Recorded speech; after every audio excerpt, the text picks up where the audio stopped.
All right, YouTube. Here I am again, and this night, tonight, this evening, I'm going to discuss a knife, as promised, that I just don't care for, don't like in the least, not a fan of.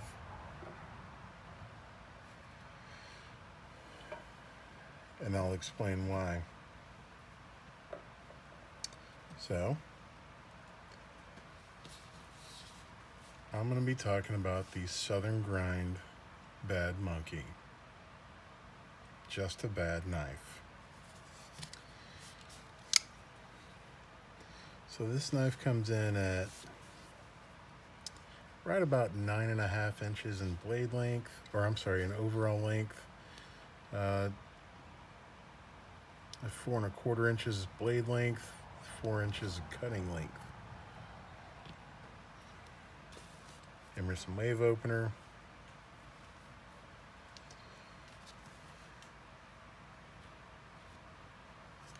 (14C28N) carbon fiber scales.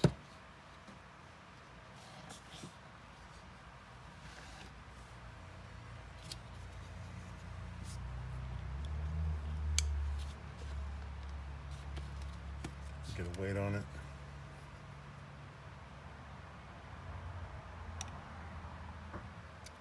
.20 ounces.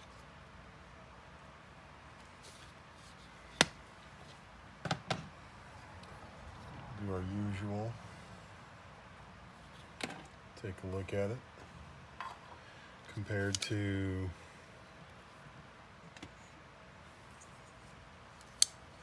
the Benchmade Bug Up. Compared to the Spyderco Tenacious.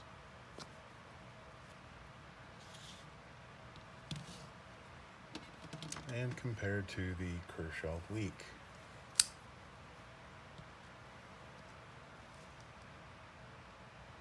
Now it's kind of fitting that I ended that with the Kershaw Leek.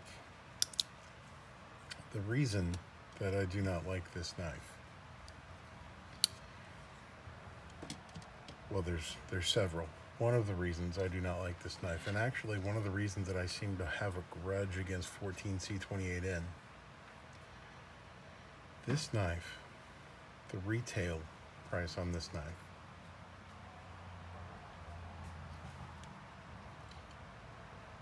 if you go to Blade HQ, I want to say the retail, now it's usually on sale for a little bit less, but the retail is $280.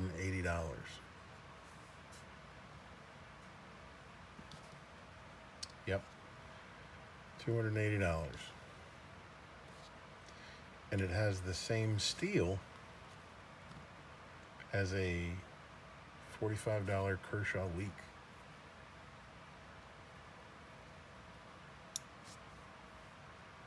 That's right.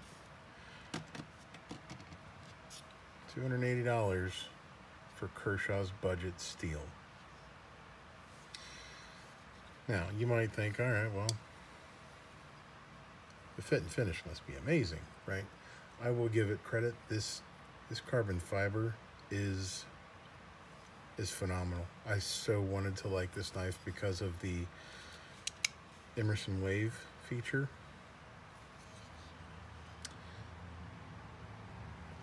And because of this carbon fiber, it's fantastic. But that's really where the good ends. The steel is garbage. The fit and finish is actually not that good. The action is really mediocre at best. It doesn't flip. It doesn't reverse flick.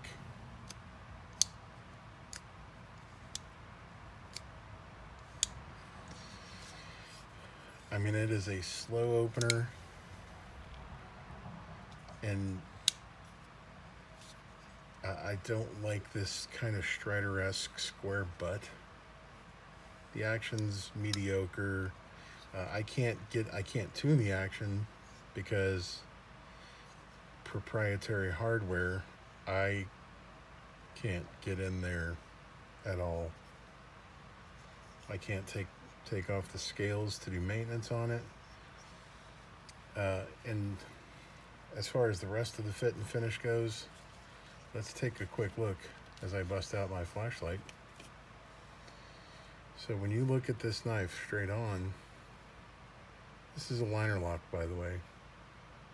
Can you see the liner in there? Yeah. Guess what? It's impossible. Let's talk about fit and finish. You see the scale there? How it's not ground back to meet the liner on the offside? In this space right here, there is a lot of material that could easily be taken off there. But maybe this knife got made on a Friday and the guy that made it needed to get out of there. It just makes it next to impossible to get in there to unlock it. Like it's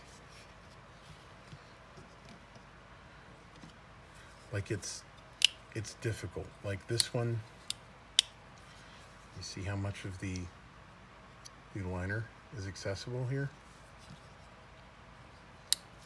Easy. This one, not easy. Now, I'm actually getting it and making it look fairly easy because this thing has the absolute worst lockup I've ever seen. Like that, is that even 5% lockup? Like that is hard. That's a hard pass on any kind of hard work. And with a blade length this size, I want to use it hard.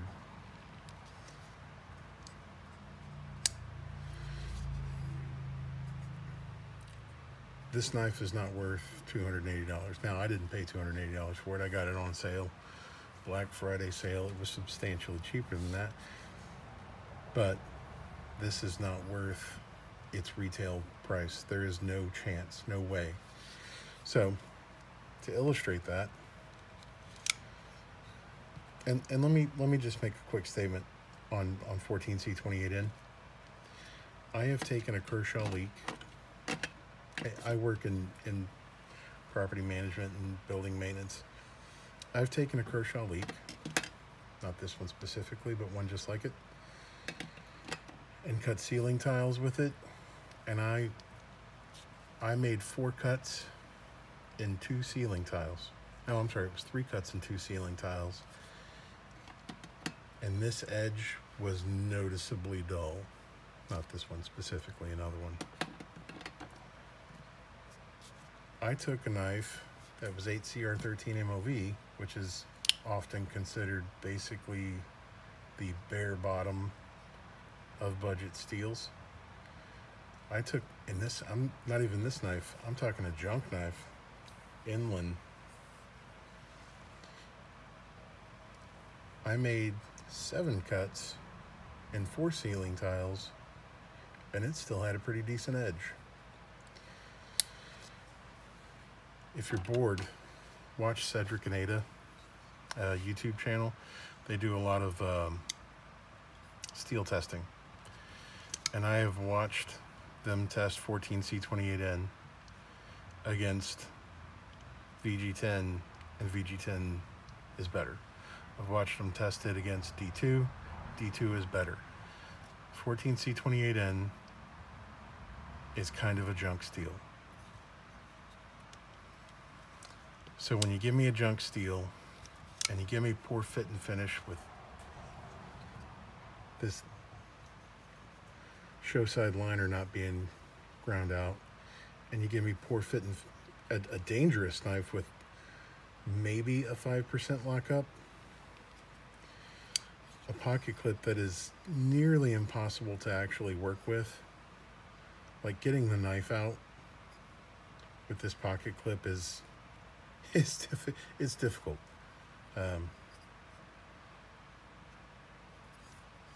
These fancy scales aren't going to do anything for you. I would not And I'm telling you now, I would not pay $150 for this knife. But it's $280 retail. So let's compare it to some other knives.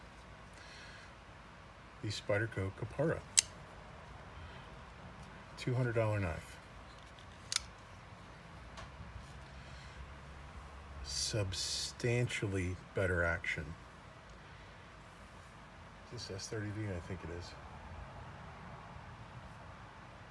Yeah. S30V, substantially better steel. Fancy carbon fiber. An amazing action with a safer lockup. Much safer lockup.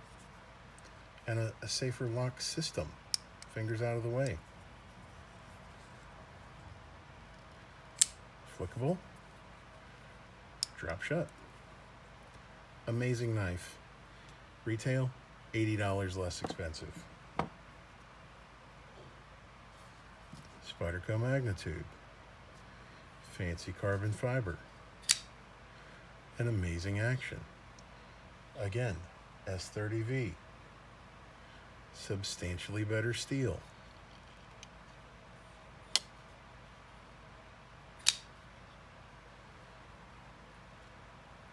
Super positive lockup. Easy to get to the lock. Much better action. I got this one, I want to say also $200, but this is aftermarket. It's secondary market, it's hard to say.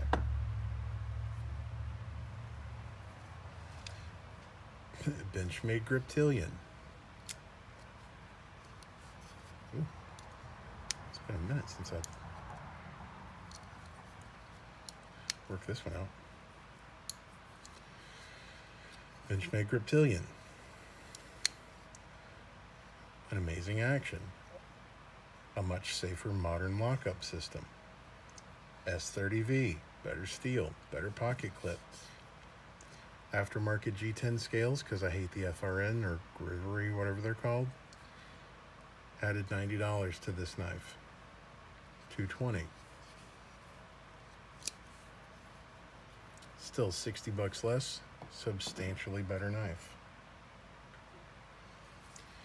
ZT640. Ridiculously smooth action. Not drop shot, but I've never adjusted the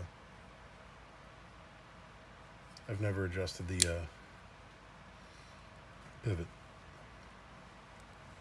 But I could if I wanted to, because not proprietary. Better lockup, probably 50% lockup.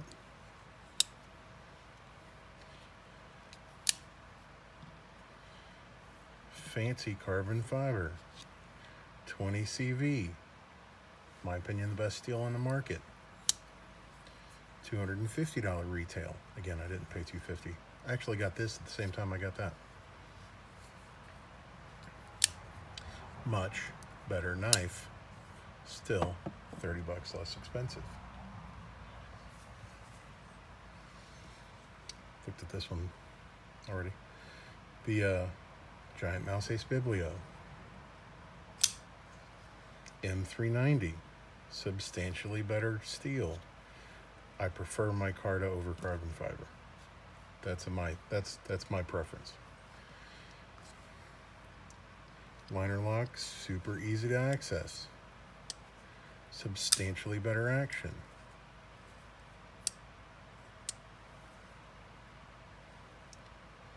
$140 knife. Half the price. I could get 2 of these for the price of that. What the heck? Let's have a little fun.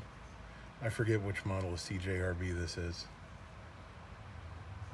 CJRB. Maybe a $40 knife. Carbon fiber. Now this is a cheap carbon fiber. It doesn't have the same texture, but it still looks pretty fancy. Substantially better action. D2 steel. better steel. More than $200 less expensive than that one.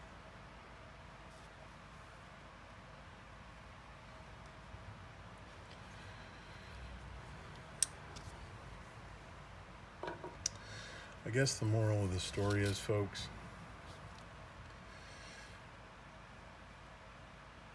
I bought this knife when I was kind of I guess I still am a knife noob, but I was a super knife noob at this point. This was like a grail knife for me. Like, I wanted a high-end, super fancy with the Emerson Wave, and I didn't really know what I was getting into. I didn't really know anything about steels at that time. And I'd never handled one of these knives at that time. And I'm just gonna say, I bought this knife because I thought it was going to be just the most amazing, life-changing thing.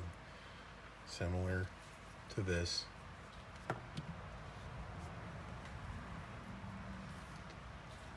And it was just an utter letdown. If I had it to do over again, I would have spent that money elsewhere. I could think of 20 different knives that I would rather have than this one. So, my intention is on selling this. So if anybody's interested, have the box and the papers and everything.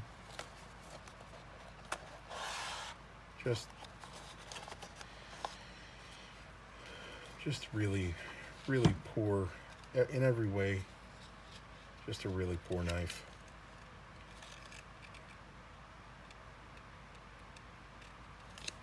Really poor.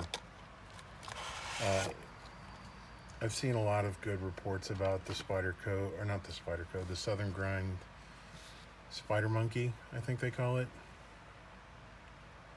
That is a fantastic knife, and maybe it is. Maybe I just got a bad one. Like I said, maybe it was Friday afternoon and the guy needed to get one more done before he could get out of there. This knife really is the absolute worst knife I've ever bought. And I will sell it to try to recoup the value to get something else. Until then,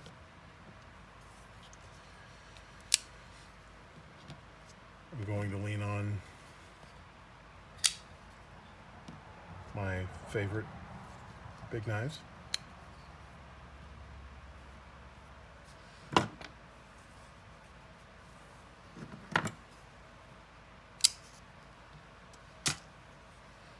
And even a small one. If you guys have any comments or questions, leave them down in the comments below. Y'all have a great night.